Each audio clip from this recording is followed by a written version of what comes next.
बात करूंगी भारत की और आपको मैं बताऊं कि जी भारतीय फौज हिंदुस्तान की सैन्य सत्ता की, जिसके मजबूत होने से आज भारत के दो शत्रु चीन और पाकिस्तान में बेचैनी का मीटर फुल स्पीड में दौड़ रहा है।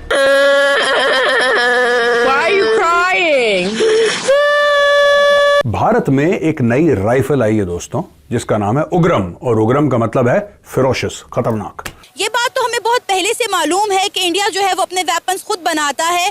इंडिया अपने वेपन्स खुद बनाने की महारत रखने के साथ साथ दूसरे मुल्कों में एक्सपोर्ट भी करता है। सोचिए 100 दिन के अंदर किसी छोटे मोटे प्रोजेक्ट का प्लान तक तैयार नहीं हो पाता, किसी योजना का ब्लूप्रिंट तक नहीं बन पाता, लेकिन हमारे वैज्ञानिकों ने 100 दिन के अंदर एक राइफल बनाकर कमाल कर दिया। इतने महीनों से जो हम बार बार शोर कर रहे थे और इंडिया की जंगी तैयारियां बता रहे थे, उन्होंने फोकस ये किया था मोदी ने कि हम मेड इन इंडिया बनाएंगे, क्योंकि जब तक वो इंपोर्ट कर रहे थे ना तब तक उनकी कामयाबी के राज थे। जब उन्होंने मेड इन इंडिया बनाना शुरू किया ना, मेन का यही रीजन हुआ कि बीजेपी ने सिर्फ फोकस ये किया। और उसकी इंडिकेशंस और भी हैं कि अभी पिछले हफ्ते इंडियन एयरफोर्स ने और इंडियन कमांडोज ने, इंडियन आर्मी ने एक एक्सरसाइज की है लद्दाख में।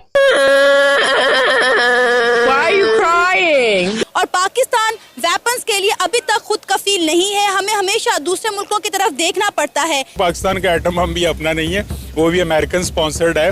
वो हमें उस खिदमत के एवज मिला जो रशिया की जो प्रेजेंस थी अफगान में, उसके एवज जो हमें दिया गया है। आपने एक बार दुश्मन को मार दिया वो राउंड, फिर उसके बाद वो चू चू पू पू नहीं करेगा, लगी ठंडा पड़ जाएगा वहीं पे। इतना खतरनाक राउंड, सॉलिड राउंड। ऐसी सूरत हाल में तो फिर कोई भी आने वाले वाकयात को प्रेडिक्ट नहीं कर सकेगा। अच्छा दोस्तों, ये राइफल क्या है, इसको बनाया किसने है, राइफल क्या करेगी, किस तरीके से काम करेगी, इसके बारे में आज मैं आपको थोड़ा सा बताना चाहूंगा।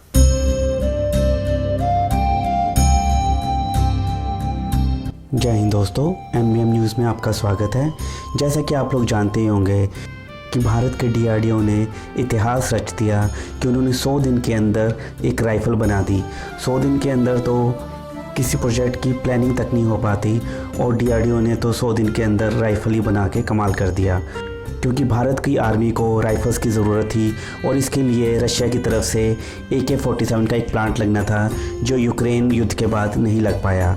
तो इसी वजह से भारत को ऐसी राइफ़ल चाहिए थी जो कि AK-47 से ज़्यादा ताकतवर हो या उसके बराबर की भी हो, लेकिन वो जल्द से जल्द मिल जाए। तो DRDO ने 100 दिन के अंदर ही वो काम करके दिखा दिया। ये है भारत की ताकत। और इसको देखने के बाद पाकिस्तानी मीडिया भी कह रहा है कि भारत की तरक्की का राज make in India, made in India है। इसी वजह से भारत अब आगे बढ़ रहा है। तो चलिए दोस्तों, आइए देखते हैं पाकिस्तानी मीडिया का रिएक्शन, और आप अपनी राय भी हमें कमेंट करके ज़रूर बताइए। तो चलिए दोस्तों, शुरू करते हैं आज का ये वीडियो। जय हिंद, जय भारत। भारत में एक नई राइफल आई है दोस्तों, जिसका नाम है उग्रम, और उग्रम का मतलब है फिरोशियस, खतरनाक। ये कहते हैं उग्रम। अच्छा दोस्तों, ये राइफल क्या है, इसको बनाया किसने है, राइफल क्या करेगी, किस तरीके से काम करेगी, इसके बारे में आज मैं आपको थोड़ा सा बताना चाहूंगा। और इंडियन आर्मी में कोई ऐसा नहीं है जिसने AK नहीं चलाई हो, ठीक है। आपकी 12-13 लाख की फौज है और सब आंख बंद करके AK चलाना जानते हैं। AK के साथ सबने ऑपरेशन करा इंडियन आर्मी में, मतलब ऊपर से लेके नीचे तक एवरीबडी नोज। AK-47 ऐसा हथियार है, खासतौर से उनका जो वैली में या नॉर्थ ईस्ट में ऑपरेट कर रहे हैं, उसको नींद में भी खोल जोड़ के बराबर कर देगा 2 मिनट के अंदर। इतनी वक्फियत है उस हथियार के साथ, AK-47 के साथ। तो बोला साहब बढ़िया है, अच्छा वेपन है, राउंड भी लाइट है, 7.62 भी है। People know the weapon very well, 7.62 करते हैं। अब बीच में क्या हो गया कि यूक्रेन और रशिया की लड़ाई हो गई। टेक्नोलॉजी आनी थी रशिया से, जो कि अमेठी में फैक्ट्री सेटअप होनी थी, राइट, वो आनी थी वहां से। लड़ाई की वजह से रशिया को हथियारों की और एमुनेशन की कमी पड़ी, तो रशियंस अब यहां पे इंडिया में सप्लाई करे वेपन से, इंडिया में फैक्ट्री खोले हमारे साथ मिलके, तो वो मामला हो गया पोस्टपोन। अब हमें तो हथियार की जरूरत है, तो बीच बीच में ये सब चीजें आने लगी। और एक हथियार जो DRDO ने डेवलप करा है वो है उग्रम।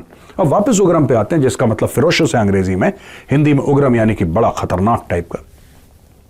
उग्रम जो है ये 7.62 × 51 है, यानी कि इसका जो राउंड है वो AK-47 के राउंड से बड़ा है दोस्तों। यानी कि जो इसकी मार है, कहते हैं इसकी मार 500 मीटर तक है, यानी कि ½ किलोमीटर तक, जो कि बहुत अच्छी मार है। बाय द वे AK-47 300 तक मारती है। बाय द वे AK-47 जो है वो सिर्फ 300 तक मारती है, उसकी मार सिर्फ 300 तक है दोस्तों। उग्रम की मार 500 तक, और गोली वही जो 7.62 mm SLR वो भी 7.62 into 51 था जो हमने अपनी ट्रेनिंग में इस्तेमाल करा था जब हम एकेडमी में थे ओटीए में। सेम वेपन, वही बड़ा जानवर ऐसे गिर जाए। आपने एक बार दुश्मन को मार दिया वो राउंड, फिर उसके बाद वो चूं चूं पू पू नहीं करेगा, लगी ठंडा पड़ जाएगा वहीं पे। इतना खतरनाक राउंड, सॉलिड राउंड। तो ये हथियार है। अब ARDE वालों ने प्राइवेट कंपनी के साथ बातचीत करी और कहते हैं कि 100 दिन के अंदर इसको डेवलप करा है। पहली बार ऐसा हुआ है दोस्तों, पहली बार भारत के इतिहास में, मॉडर्न इंडिया में, कि एक गवर्नमेंट ऑर्गेनाइजेशन जो DRDO का एक विंग है ARDE, उसने एक प्राइवेट कंपनी के साथ मिलकर एक हथियार डेवलप करा। आप देखिए, अब इसकी ट्रायल्स होंगी। इसको सियाचिन जैसी सर्दी और ऐसे ऑल्टीट्यूड में भी खूब इस्तेमाल, और जब इंडियन आर्मी ट्रायल करती है so then they get into details and like how. इस हथियार को रेत में भी डाला जाएगा, इस हथियार को मट्टी में डाला जाएगा, इसको पानी में डाला जाएगा, इसको -50, इसको +50, इसको, मतलब इस हथियार को बिल्कुल ऐसे करा जाएगा जैसे सितार बजाते हैं ना। वैसे मैं बता रहा हूं आपको, जो ट्रायल्स होती हैं वेपन्स की, it is so thorough that I can't tell you. ये बात तो हमें बहुत पहले से मालूम है कि इंडिया जो है वो अपने वेपन्स खुद बनाता है। इंडिया अपने वेपन्स खुद बनाने की महारत रखने के साथ साथ दूसरे मुल्कों में एक्सपोर्ट भी करता है। उसके बरक्स अगर हम बात करें पाकिस्तान की, तो पाकिस्तान अपनी ज़रूरियात ही पूरी नहीं कर पा रहा और पाकिस्तान वेपन्स के लिए अभी तक खुद कफील नहीं है। हमें हमेशा दूसरे मुल्कों की तरफ देखना पड़ता है। क्या कहेंगे, मेड इन इंडिया ने इंडिया को कहां से कहां पहुंचा दिया? एक टाइम था जब 1947 में इंडिया ने हमारे साथ इनिशिएटिव लिया था, और अगर हम 90 की बात करें तो इंडिया का मतलब ये कर लें कि 19-20 का फ़र्क चल रहा था। लेकिन अब आके उसने ऐसी ग्रोथ की है, मैं ये समझता हूँ कि उनकी, देखें पाकिस्तान भी हमारा मुल्क है, हमने उसको लेके आगे जाना है, हमने सोचा। लेकिन इंडिया की जो मेन रीज़न है ना उसकी आगे जाने की, वो ये है कि उन्होंने जब से made in India banana start किया ना, तब से वो आगे निकलना स्टार्ट हुए। मेन चीज़ यही है। देखें हमने कोई चीज़ बनानी होती है, जैसे हमारा JF-17 थंडर है, उसका जो इंजन है वो रशिया से आता है, उस मैन्युफैक्चर रशिया से हो रहा है। अगर हमने कोई भी चीज़, अब आप उसकी बात करें, उन्होंने ऑटो जो मोबाइल कंपनी है बीट किया, चाइना को बीट किया, वो जापान को बीट किया, 30 नंबर पे आ गए। मेन मैं आपको बताऊं, अगर उनका जो मेन चीज़, तो रीज़न यही है कि उन्होंने मेड इन जो इंडिया बना रहे हैं वो है। वैसे इंडिया को आप देख रही हैं एक्सपोर्ट करते हैं, मुझे आज तक नहीं पता चला लाइट वेपनरी के अलावा उन्होंने क्या एक्सपोर्ट किया है। कोई मतलब उन्होंने कोई फाइटर जेट बनाए हैं वो एक्सपोर्ट किया है, या कोई टैंक बनाए हैं वो एक्सपोर्ट किया, आई डोंट नो।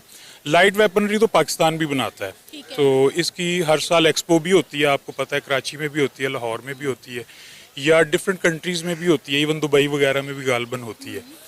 तो देखना ये है कि कोई भी कंट्री जब अपना मिलिट्री मसल फ्लेक्स करता है तो उसके पीछे क्या उसकी जो स्ट्रेटेजिक ऑब्जेक्टिव है। तो फिलहाल इंडिया का जो ऑब्जेक्टिव है वो मैं ये कहूँगा कि वो इकोनॉमिक है, वो नहीं है अभी मिलिट्री मसल या मिलिट्री प्राउस नहीं है।